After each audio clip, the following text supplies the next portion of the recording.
आज एक बहुत सरल सा पर गहराई से भरा प्रश्न हम सबके सामने है। मनुष्य को चाहिए क्या? क्या उसे चाहिए सुख या उसे चाहिए दुख? सवाल सीधा है पर जवाब उतना सीधा नहीं है, क्योंकि इस दुनिया में ऐसा कोई नहीं जो सुख नहीं चाहता हो। हर इंसान अपने ढंग से सुख की खोज में लगा हुआ है, लेकिन दुख की बात यह है कि सुख की बात कोई नहीं करता। हम जहां भी जाते हैं, किसी साधु, किसी गुरु, किसी प्रवचन में, वहां हमें बताया जाता है कि जीवन दुखमय है, संसार दुखमय है, माया जाल है, मोह बंधन है, सब कुछ दुख है। ऐसा लगता है जैसे जीवन एक सजा है और हमें यहाँ किसी पुराने कर्मों का हिसाब करने भेजा गया हो। पर क्या यही सच है? क्या सचमुच ईश्वर ने हमें रोने के लिए बनाया है? क्या उस अनंत करुणा में सृष्टिकर्ता का उद्देश्य इतना छोटा हो सकता है कि वह अपनी संतान को केवल रुलाना चाहता हो? बिल्कुल नहीं। ईश्वर ने इस संसार की रचना दुख के लिए नहीं की। जिसने फूल बनाए, जिसने संगीत दिया, जिसने प्रेम की भावना दी, वह हमें पीड़ा कैसे दे सकता है? आनंद के लिए भेजा है उसने। ईश्वर तो स्वयं आनंद स्वरूप है। उपनिषद कहते हैं ईश्वर ही आनंद है और हम उसी ईश्वर के अंश हैं। तो हम दुख स्वरूप कैसे हो सकते हैं?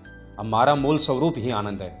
पर हुआ क्या, हम भूल गए हैं कि हम कौन हैं। हमने सुख की तलाश बाहर शुरू कर दी, कभी किसी व्यक्ति में, कभी वस्तु में, कभी पद और प्रतिष्ठा में। और जब वे चीज़ें बदलती है तो हमारा दुख भी बदल जाता है। फिर हम कहते हैं जीवन दुखमय है, पर दोष जीवन का नहीं, दोष हमारी दिशा का है। सुख को पाने की सबसे बड़ी भूल यही है कि हम उसे बाहर ढूंढते हैं, जबकि यह तो हमारे भीतर बैठा हुआ है, बिल्कुल शांत, बिल्कुल स्थिर। जिस दिन हम भीतर उतरते हैं, ध्यान में जाते हैं, मन की परतें थोड़ी हटती है और भीतर एक मधुर शांति प्रकट होती है। वह क्या है? वह हमारा असली स्वरूप है, सुख स्वरूप। दुख हमने अपने आप में कोई अस्तित्व नहीं रखता। जैसे अंधेरा अपने आप में कुछ नहीं होता, वह केवल प्रकाश के अभाव का नाम है, उसी प्रकार दुख भी केवल सुख के अभाव का नाम है। अगर मनुष्य सुख में स्थित हो जाए तो दुख टिक ही नहीं सकता।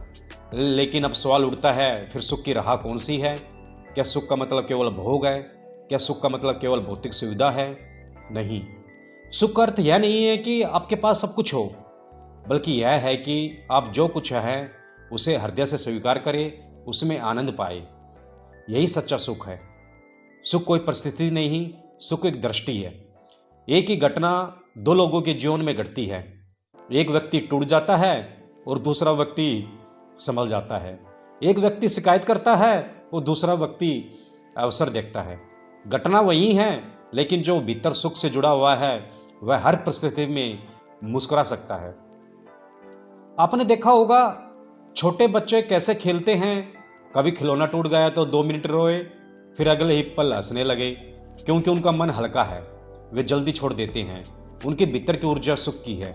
पर हम बड़े क्या करते हैं, एक छोटी सी बात का बोझ सालों तक ढोते रहते हैं। क्यों? क्योंकि हमने अपने मन को भारी बना लिया है, और जब मन भारी होता है तो सुख का प्रकाश उस तक पहुंच ही नहीं पाता। भाइयों, सुख कोई चीज नहीं जो बाहर से लाकर दी जा सके। सुख एक स्थिति है जो भीतर से उपजती है। वह तब प्रकट होती है जब हम अपने भीतर से जुड़ते हैं, जब हम अपने विचारों को, इच्छाओं को, आकांक्षाओं को शांत करते हैं, जब हम वर्तमान में जीना सीखते हैं, क्योंकि सुख न अतीत में है न भविष्य में, वह तो केवल इस पल में है। पर हमारा मन कभी नहीं कहता। वह या तो बीते हुए समय में अटका होता है या आने वाले समय में उलझा होता है, और इसी चक्कर में वर्तमान का सुख छूट जाता है। अगर आप हर सुबह यह भाव लेकर उठे कि आज का दिन मेरा उपहार है, मैं आज किसी को मुस्कान दूंगा, मैं आज किसी से शिकायत नहीं करूंगा, तो देखिए उसी पल जीवन का रंग बदल जाता है। सुख धीरे धीरे भीतर से फूटने लगता है।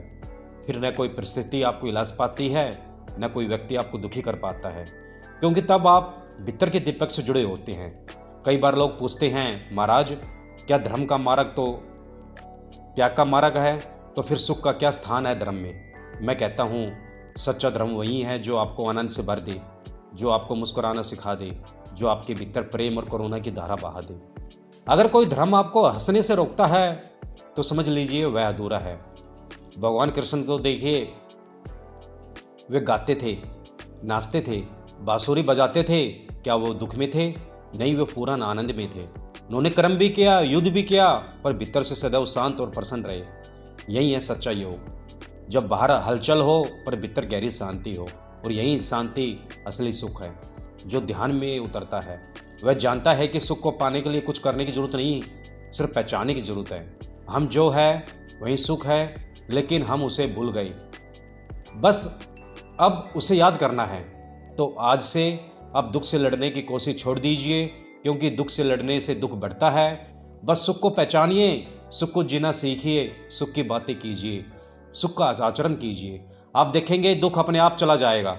जैसे अंधेरे को भगाने के लिए झाड़ू नहीं लगानी पड़ती, बस एक दीपक जलाना पड़ता है, वैसे ही जीवन एक दीपक जलाइए, आनंद का, कर्तव्य का, प्रेम का, और देखिए कैसे जीवन का सारा अंधकार सवैते मिटने लगता है।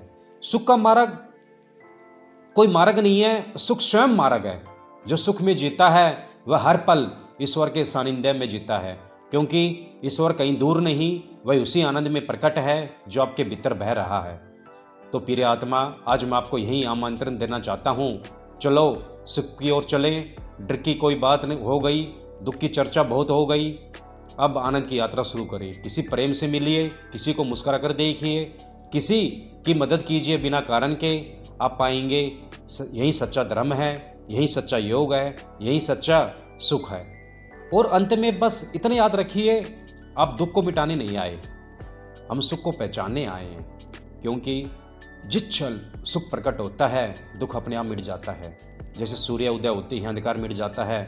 तो आज से संकल्प लीजिए, मैं सुख स्वरूप हूँ, मैं आनंद का पात्र हूँ, और मैं अपने भीतर की रोशनी को पहचान कर हर पल प्रसन्न रहूँगा।